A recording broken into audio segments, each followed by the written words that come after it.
in 1961, this bigger building was built, and it has stored pretty much all of the pieces, and it has been here for quite a long time. Now, the Inuit people, when they were collected, they were mostly given as gifts, like weddings, funerals, baptisms, whatever. They were given as gifts, so they would just gather them up to bring them down. There's nowhere else to put them, really. I mean, it was nice of them to get them, but then when you do it, there's too many of them. So, if the people were living, if they were saying, we're talking now about guys living in the wintertime, you're going to live in an igloo. The Inuit people lived in igloos, which are snow houses. In the wintertime, they lived in skin tents in the summertime. In the wintertime, if there's a couple of guys out, say, hunting, and they're going to spend overnight on the land somewhere, they could quickly make say, an 8-foot igloo for the two of them within an hour. No problem. They're going to have a family living in there. It would be 12 or 14 feet in circumference. Inuit people were shorter in stature, so they would, like, if they were doing a hunting igloo, it wouldn't be very tall, just enough for them to get in and out of. When they're going to live in there, it would be a bit taller, so that they'd be comfortable enough to move around, and they would have sleeping platforms on either side, so that they had maybe caribou hides on top, because it would stop the snow from making them cold underneath. So just everything is made of snow, right? And then you can see from the picture over there on the wall, there's a father in an igloo, and his little boy is sitting on his back, and he's not dressed. So the temperatures were just above freezing, and they were quite comfortable with that.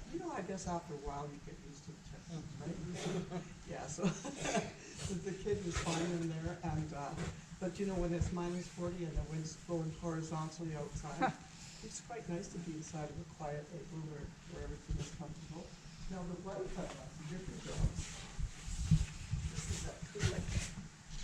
And this is actually a soapstone lamp. You can see it's been well scraped. And her job was to keep, when they lit this, it would be this part of it, this lower part, would have had oil from, say, maybe seals or whales or whatever they got a hold of.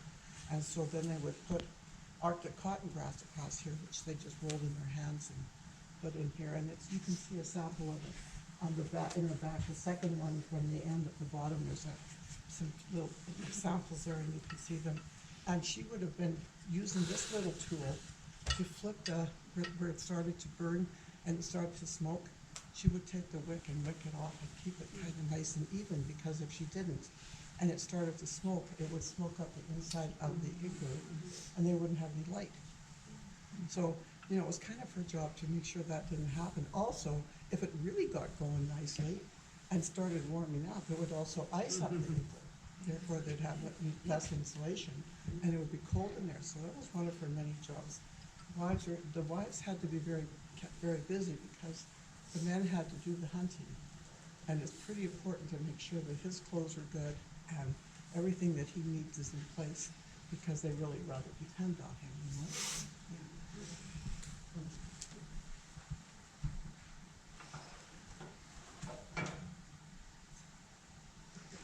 I just kind of keep walking around with this thing.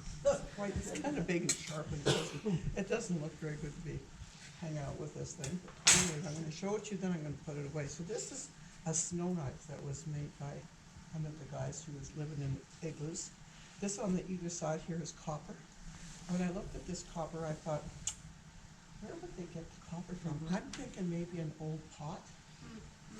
I mean, it's hard to say. Any kind of metal that was found in the Arctic, any kind of metal, they would hold on to it until they came up with a reason to use it, because it was very precious, really, really precious. This part of the snow knife was used to cut in the igloo, or the snow chunks. The snow chunks that they were building their igloo with would have been about 30 inches wide and about 24 inches deep and about 6 inches, maybe 8 inches, depending on the snow, this way. And I'll tell you what, when you're building one of these things, they get heavy fast. I built a couple of them, and it's hard work. And I'll tell you, in all honesty, it was a heck of a lot more than an hour, One took all day, and one took about a half a day, so it's a big job for someone who doesn't know what they're doing. Which I honestly say, we didn't know what we were doing. Can I ask a question This before is- you go on? Uh-huh. So you said snow blocks. Yeah. So I always pictured it was ice. Oh, no, it's definitely snow. And I just recently learned that it's snow that has come from the last storm.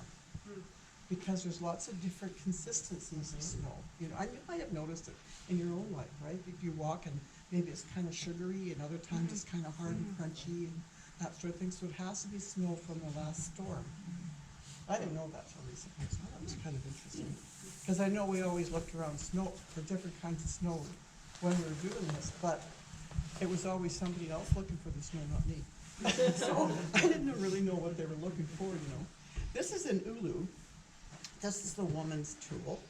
And this part is a bone handle. I suspect maybe caribou bone. Who knows what this was? Probably a bolt originally. And this, I'm going to tell you what it was because I never would have figured it out. It's a piece of a saw blade. So they probably had a saw that got really, really dull and they didn't know what they were going to do with it. So they kept it and kept it and kept it until they figured out, I'm making a for my wife. Because she needs to cut the meat. She needs to flush the skins. So, you know, she has lots of uses for this. The Inuit people did not cook their food. If they're living in an igloo or a tent, they're not going to have a big fire to cook any food, right? So they're known as eaters of raw meat, which makes sense. So the little fella or little girl puts her food and her meat in her mouth, and mom goes, and manages not to cut off their noses, and they eat their food. So it works out quite nicely for them. It's a very necessary tool for the wife. How does it cut blade? Right here. How does it cut The the stones. They use stones, yeah. Uh, And they sharpen. This is quite sharp, and they use that with stones. And they use if they're fleshing, like this is a piece of beard seal, and in order to get it fleshed, they would have, you know, fleshed it that way. So this is the Inuit people wore kamiks on their feet when they were traveling, and the kamiks were always made out of sealskin. You can see some kamiks in the very back, over there on the bottom shelf. This is a bearded seal, and this would be the bottom of the foot, and it would have gone this way. This piece was purchased. You can see that the writings on the back, but it's not ready to be used as a kamik for the bottom of the foot yet.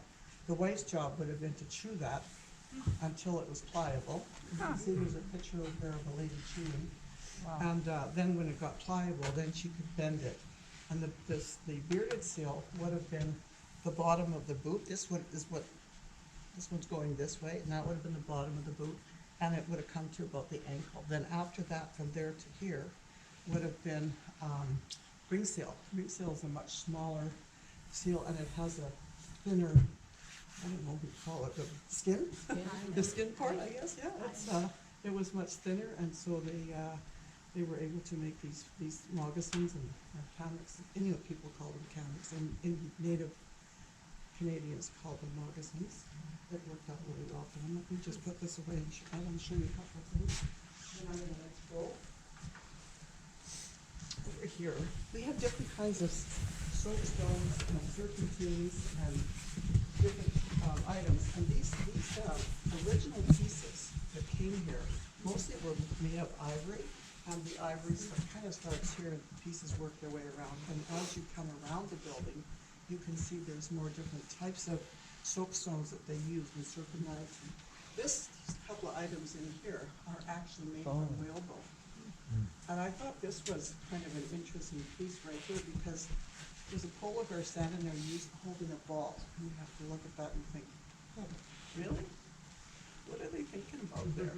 Well, it turns out, and this has been documented, this started out to be a piece of ice the polar bear picked up, and he chewed it till he made it round, but it wasn't big enough or heavy enough, so he ducked it in the water and picked it up and played around with it and dropped it in the water till he got it frozen solid the size he wanted. And over there was a young walrus sleeping. So he slips into the water, putting the ball under his arm. I know this because I've seen him carry seals on him. That's why I know how he carried it.